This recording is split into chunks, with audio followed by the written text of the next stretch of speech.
Bonjour à toutes et à tous. Merci à nos speakers de participer à ce panel. Adrien a vraiment très bien synthétisé les enjeux liés au Messi Funnel et ça nous facilite pas mal la tâche. Je vais demander peut-être, je vais poser ma première question à Antoine. Donc toi tu gères l'efficacité marketing chez Pernod Ricard. Si on rebondit sur la présentation d'Adrien. Globalement, il explique que le tunnel de conversion est devenu Messi parce qu'il y a une fragmentation des devices, fragmentation de l'offre via l'e-commerce et fragmentation des médias qui consultent. Est-ce que tu partages cette analyse? Est-ce que tu as un point de vue à partager sur cette explication pour pourquoi le tunnel est devenu Messi ou bordélique en bon français, on dirait? Alors, je partage totalement l'analyse d'Adrien qui a très bien expliqué les enjeux. Après, nous, on est une entreprise de B2B2C. Donc on est une entreprise de spiritueux et comme beaucoup d'entreprises qui font du B2B2C et de la grande conso, le funnel a toujours été un peu Messi historiquement parce qu'en fait on est présent dans beaucoup de canaux de distribution, à la fois grande distribution hors domicile. On active nos marques dans énormément de points de canaux de communication. Ça peut être un festival à Tomorrowland, du placement de produits sur Netflix ou autre. Donc en fait, depuis toujours, on n'a pas un funnel qui est hyper T'as jamais eu un clair. séquençage qui est de travailler mon awareness? Ouais, quand j'étais petit et que je suis arrivé chez Pernod Ricard, c'était tu fais de l'awareness avec de la télé, puis tu fais de la conversion avec du below the line. Mais après, nous, par exemple, on a des activations. Par exemple, tu rentres dans un bar, tu commandes un Negroni, et le bartender te fait découvrir une de nos marques parce qu'on a fait du brand education auprès du bartender. Bah, ça, c'est à la fois de l'awareness et du bad funnel. Donc, en fait, c'est pas aussi simple que ça depuis le début. Après, ce qui arrange pas les choses, c'est ce que Adrien a expliqué et le fait on doit développer des assets qui sont hyper variés. Surtout quand on gère des marques globales comme nous, si je prends Absolute, il faut faire du haut de funnel aux US et du bas de funnel, du haut de funnel pardon, en Asie où la marque est pas connue et du bas de funnel aux US où on a plus un problème de conversion. En fait, si tu veux bien faire les choses, il faut faire un nombre d'assets qui est exponentiel parce que sur une même plateforme, il faut, vu que chaque réseau social a maintenant des différents formats, il y a un nombre d'assets qui est exponentiel et il y a surtout une mesure qui est hyper compliquée à avoir d'une plateforme à l'autre et c'est là où des outils de MMM peuvent aider. Alors on va parler MMM plus tard. Erwan, je crois que tu es assez d'accord avec cette analyse, comme quoi le concept de Messi Funnel est pas nouveau. Tu rappelais aussi qu'on a préparé cette intervention que finalement c'est peut-être un concept qui est revenu un peu sur le devant de la scène à la faveur, et c'est pas forcément connu. C'est un papier de Google en fait qui a remis un peu ce concept de Messi Funnel. Est-ce que tu peux nous expliquer un peu? Ouais, tout à fait. Je pense qu'il y avait une phrase sur le speech d'Adrien qui vient d'être fait juste à la fin, qui était rien ne se perd, rien ne se crée, tout se transforme. Je pense qu'on peut se l'appliquer à la com, parce que très régulièrement, en fait, on pense créer des nouveaux concepts qui, en fait, n'en sont pas. C'est juste qu'on les ressort d'un vieux chapeau en se disant qu'avec un petit revamp de marketing, ça va très bien marcher. Et je pense que les plateformes américaines sont très fortes pour ça. Google en tête, notamment sur ce Messi Funnel, puisque en gros, ils avaient des petits sujets certainement pour remonter sur cette chaîne de valeur, très bon sur la perf, un peu moins bon peut-être sur la considération et sur l'awareness. Et donc, j'imagine en tout cas qu'autour de la table, on s'est dit, tiens, est-ce qu'il y a un petit concept à créer là-dessus qui serait finalement de réinventer ce Messi Funnel pour expliquer à tout le monde que tout ça n'est pas dogmatique avec des phases, mais que finalement, chaque consommateur a son propre funnel. Et ça tombe bien puisque comme nous, Google, on est algorithmique et machine learning, on va pouvoir déterminer que cette personne a besoin de ce format à cet instant. On va finalement faire une petite secret sauce avec un petit algorithme. C'était un moyen de préparer un peu le terrain à Performance Max qui globalement dit donnez-nous vos budgets selon les enjeux des uns et des autres. On va mettre X sur YouTube pour la partie awareness et machin. Performance Max, Demand Gen, tout ce qui va arriver après, c'est exactement la ligne, je pense, éditoriale. Autant d'outils qui disent nous on maîtrise mieux finalement les subtilités de ce Messi Funnel que le cerveau humain peut-être qui est trop par box et du coup faites-nous confiance. Qu'après tu rajoutes à ça un concept d'intelligence artificielle ou de machine learning pour effectivement expliquer que seules des entreprises qui ont énormément de data sont en capacité de pouvoir suivre ces personnes-là tout au long de la journée et tu obtiens un concept marketing plutôt puissant pour lancer un nouveau produit algorithmique et black box. Ta dame. Sylvia, tu me disais que tu trouvais ce terme de Messi Funnel peut-être un peu péjoratif, toi, de ton côté. Oui, enfin, je rejoins ce que vient de dire Erwan sur le côté buzzword, etc. À la fin, on ne découvre pas que le fait que la digitalisation soit structurelle impacte considérablement les, on va dire, modes de consommation, etc. Et surtout, moi, ce que je t'avais dit, c'est qu'il y a une nouvelle donne aussi, c'est le manque de visibilité des annonceurs et une conjoncture économique hyper aléatoire. Ce qui fait que clairement, aujourd'hui, il y a un enjeu de comment on retrouve de l'agilité. Et moi, j'aime bien ce qu'a présenté Adrien, et je voulais faire une contre-proposition à Messi, et j'étais en always on funnel. Donc du coup, voilà, je rejoins ça, et effectivement d'arrêter de logique de catégorie, et bien d'être dans une logique always on et d'adaptabilité, de flexibilité. Donc voilà, c'était ma réaction à chaud quand tu m'as parlé du Messi. Sur le volet conjoncture économique, c'est-à-dire que donc, ce que tu disais, c'est que les entreprises perdent un peu de visibilité sur l'avenir et ont, dans ces cas-là, tendance à se recentrer sur le bas de funnel déjà. C'est ça, c'est-à-dire que on le vit tous et je pense qu'on est tous d'accord dans la salle pour constater que maintenant, depuis 3-4 ans, c'est extrêmement compliqué et les annonceurs sont très angoissés légitimement par rapport à combien je mets, etc. Et évaluer finalement en fonction de mon retour sur investissement, est-ce que je rajoute ou pas, et avec une prédominance aujourd'hui des actions financières qui est extrêmement importante. Donc oui, donc c'est que cette donne-là, on n'en parle pas dans cette théorie conceptuelle du Messi Funnel. Il y a une réalité au quotidien extrêmement dure, et je dirais que c'est plutôt le quotidien des marques qui est Messi finalement que le funnel, où en soi de nouveau c'est à nous de nous adapter par rapport à une évolution technologique qu'on connaît tous, quoi. Donc Eric, il y a une étude que tu as récemment partagée qui a encore été faite par Google et War, qui justement évoque cette tendance qu'évoque Sylvia, qui est cette tentation que peuvent avoir certaines marques à privilégier le bas de funnel et la performance, mais en revanche évoquer les conséquences néfastes sur le plus long terme que peut avoir ce genre de démarche hyper héroïste court terme. Oui, mais je rejoins un petit peu ce que disait Erwan, c'est-à-dire que Google fait du neuf avec du vieux et rebrande les choses. Et j'ai un peu l'impression qu'on joue à Jacques a dit. Donc Jacques a dit le MMM c'est nul, on n'en fait plus. Et puis là, Jacques a dit il faut refaire du MMM. Mais très concrètement, Google, ils disent quoi? Ils disent si on fait que de la perf, il y a moins de ROI que si on fait de la brand et de la perf. Après, peu importe dans quel ordre c'est, à la limite. Ce qui compte, c'est est-ce que je suis capable de construire ma marque à un niveau suffisant pour driver mes considérations et pouvoir générer de l'acte d'achat et augmenter ma part de marché. Donc on est obligé de travailler les deux ensemble.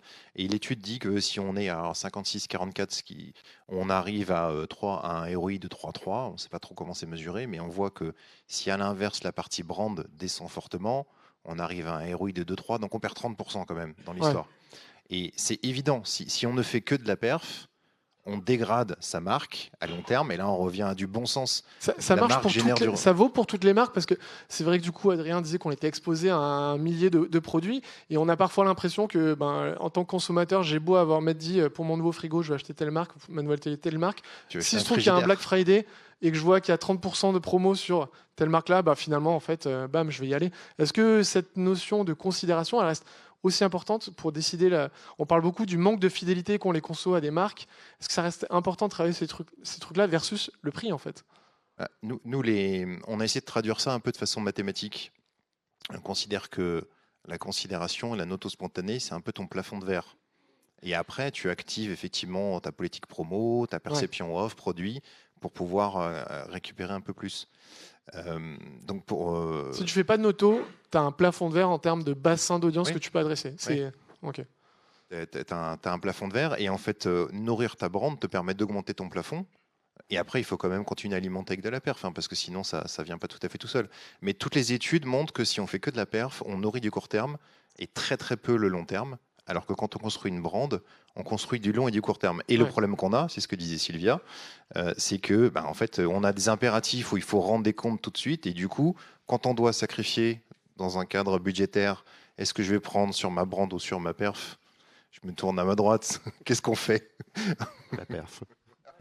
Oui. Antoine, tu disais, c'est que vous en avez évidemment bien conscience en tant qu'annonceur, mais c'est un peu comme si on te demandait est-ce que tu te coupes ta jambe gauche ou ta jambe droite. Si tu es droitier, tu vas peut-être aller plutôt sur la gauche, et donc du coup peut-être tu vas garder la perf parce que tu sais que c'est le truc qui te maintient au-dessus de la ligne de flottaison sur le court terme, quoi.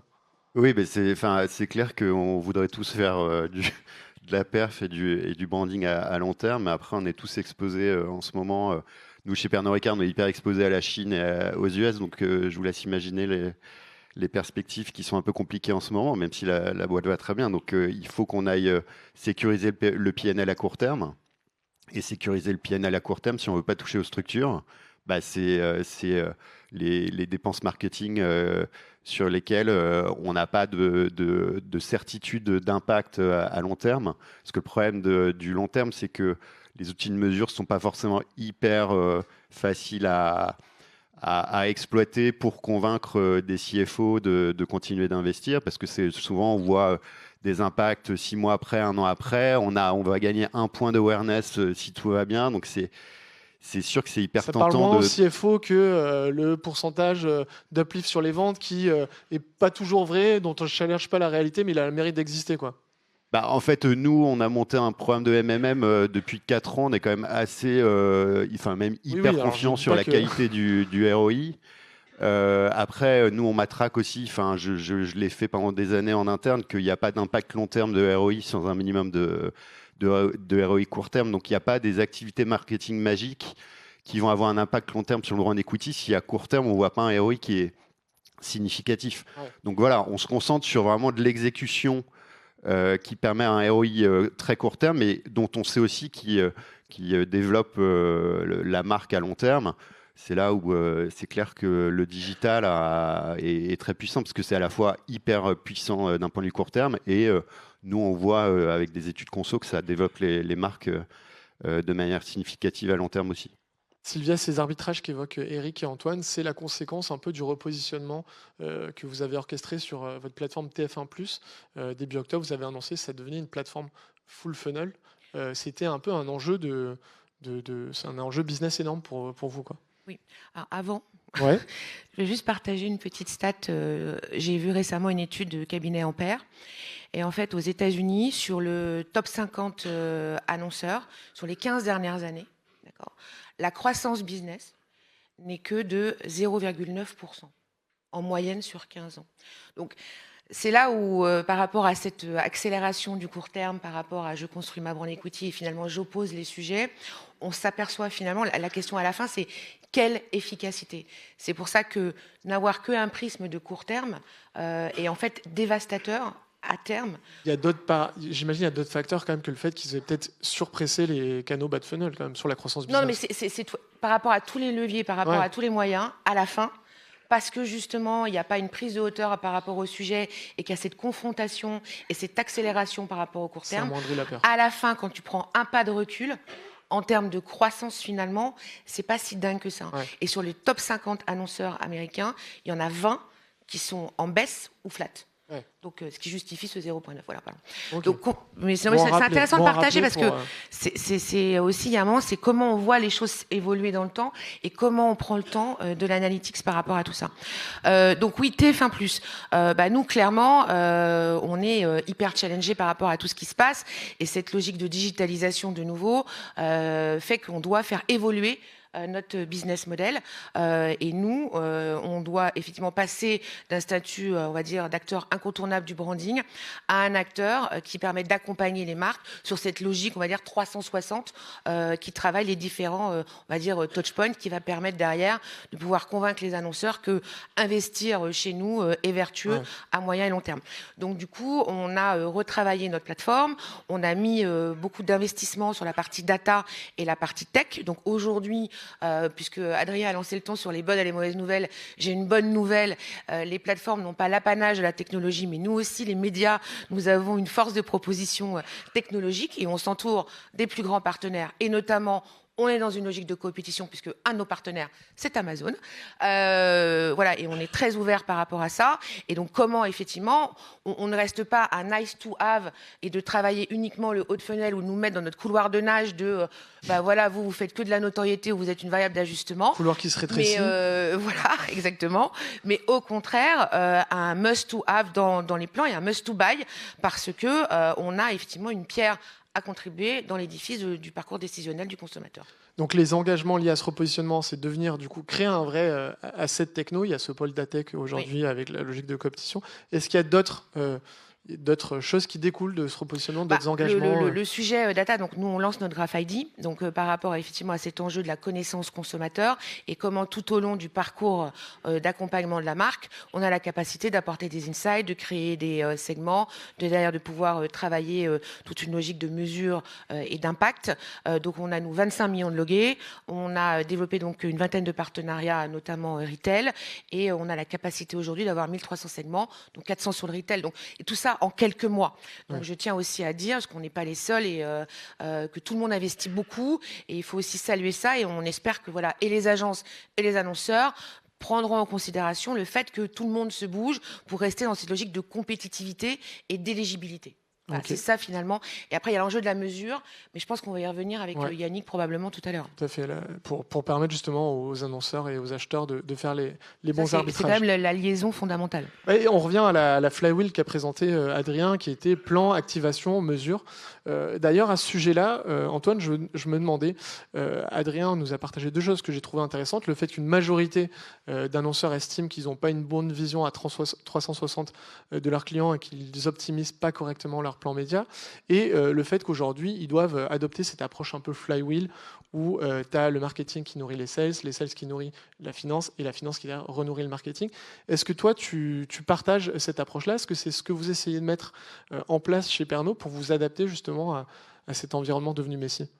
Alors, c'est totalement l'approche qu'on a, et j'ai piqué ton slide, Adrien, parce que ça illustre bien ce qu'on fait. En fait, nous, on a un outil de MMM qui nous permet alors, on parle aussi de la secret sauce. On va peut-être rappeler rapidement ce qu'est le MMM aussi, Marketing Mix Modeling. MMM, Marketing Mix Modeling, ça permet donc ça existe depuis la nuit des temps avec les panélistes, ça permet de mesurer le ROI d'une campagne télé par rapport à une campagne Facebook sur toutes les marques, sur tous les marchés. Nous, on l'a internalisé ça, on l'a mis en place il y a 4 ans dans nos 13 plus gros marchés, sur toutes nos marques principales.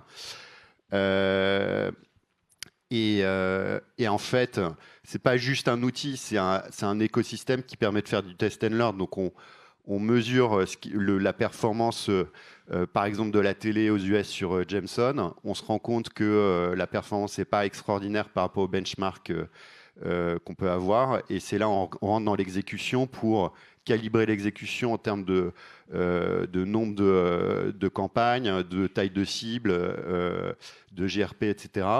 On teste ces nouvelles exécutions-là, on mesure et on voit le ROI qui progresse. Donc il y a cette boucle d'apprentissage qui permet d'isoler dans la secret sauce l'aspect exécution, l'aspect achat média et surtout l'aspect créatif.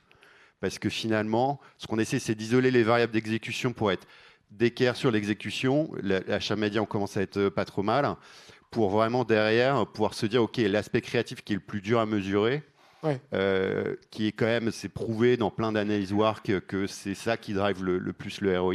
Comment est-ce qu'on peut libérer l'aspect créatif via une mesure de la performance qui est hyper fine? C'est vrai que c'est historiquement le parent pauvre dans la mesure de l'incrémentalité. On parle beaucoup des ciblages d'audience, du moment où on envoie la créa, mais on évoque moins l'aspect créatif. Alors que c'est vrai que c'est le cœur de notre métier. Enfin, moi, je me suis occupé d'une marque au global auprès des marchés. On s'engueulait tout le temps avec les marchés sur... J'ai fait une super campagne télé, tu l'as mal exécutée, et puis le marché me disait mais ta campagne elle est pourrie. Et donc il y avait un dialogue de sourds. Maintenant, on commence à avoir ce type de framework qui permettent d'avoir un discours plus factuel et d'être encore plus dans la collaboration aussi avec l'agence média pour faire en sorte que finalement le consommateur ait la meilleure expérience consommation en termes de médias et de messages. Est-ce que le MMM permet aujourd'hui d'intégrer des variables un peu plus upper funnel comme la brand equity? C'est vrai qu'historiquement, ça fait une corrélation entre la perf business et ta campagne. C'est plus compliqué de lier ça à une augmentation d'awareness, de considération. Aujourd'hui, c'est intégré dans les modèles ou... Alors la réponse courte est non, c'est un peu le Saint Graal. Moi, quand j'ai monté Matrix, j'ai discuté avec beaucoup de... Qui est votre MMM Qui est notre MMM. J'ai essayé d'intégrer ça, mais le problème, c'est qu'on a des outils de mesure. Je vous ai évoqué le fait qu'il n'y a pas une évolution flagrante des notions d'awareness qui nous permettent de capter ça dans le MMM qui est assez qui est demandeur en termes de data.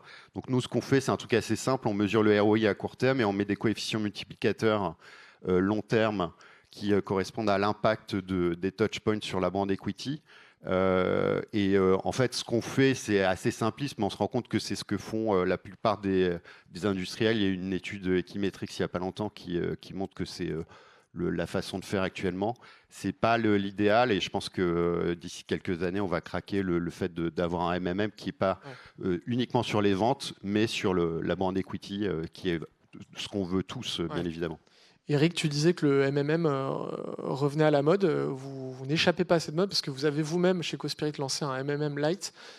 Light parce que le MMM historiquement c'est assez lourd, c'est assez cher, et là le but c'est d'avoir un outil peut-être un peu plus facile à mettre en œuvre, souple. C'est ça le raisonnement derrière la Lite? Le principe effectivement c'est de prendre un moteur qui existe déjà et de pouvoir le faire tourner en quelques minutes.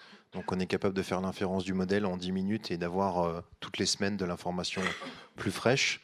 Ce qui permet aussi de pouvoir un peu plus faire ce test and learn que tu évoquais.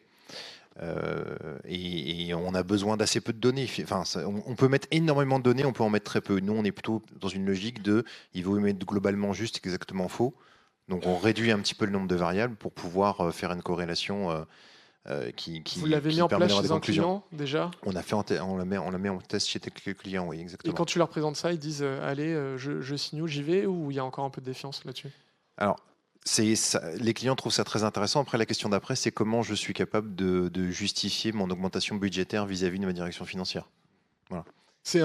Oui, c'est à ça que sert le MMM aussi, mettre du rationnel pour rassurer la direction financière. Ça permet d'arbitrer entre les leviers, même si on a quand même un biais dans l'analyse. C'est un peu, puisqu'on regarde que l'impact immédiat et avec un peu de ramenance décalé un peu dans le temps des différents leviers activés. La problématique, effectivement, ce qu'on dit, c'est qu'il manque la brand equity qui, quelque part, se retrouve dans la baseline du modèle. Et donc, c'est ça qu'il faut qu'on arrive à simuler dans un temps 2. Juste pour préciser, s'il y a des annonceurs, en fait, le modèle en tant que tel, c'est sur étagère, c'est un algo assez basique. Enfin, basique, je ne suis pas data scientist, mais en revanche, ce qui nous a pris beaucoup de temps, et je sais que pour beaucoup d'annonceurs, c'est le cas aussi, c'est de reprendre l'ownership de la data en partenariat avec les agences.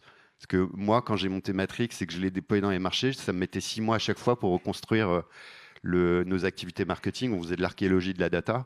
Parce qu'il faut 3 ans d'historique à une maille hebdomadaire sur tous les touchpoints.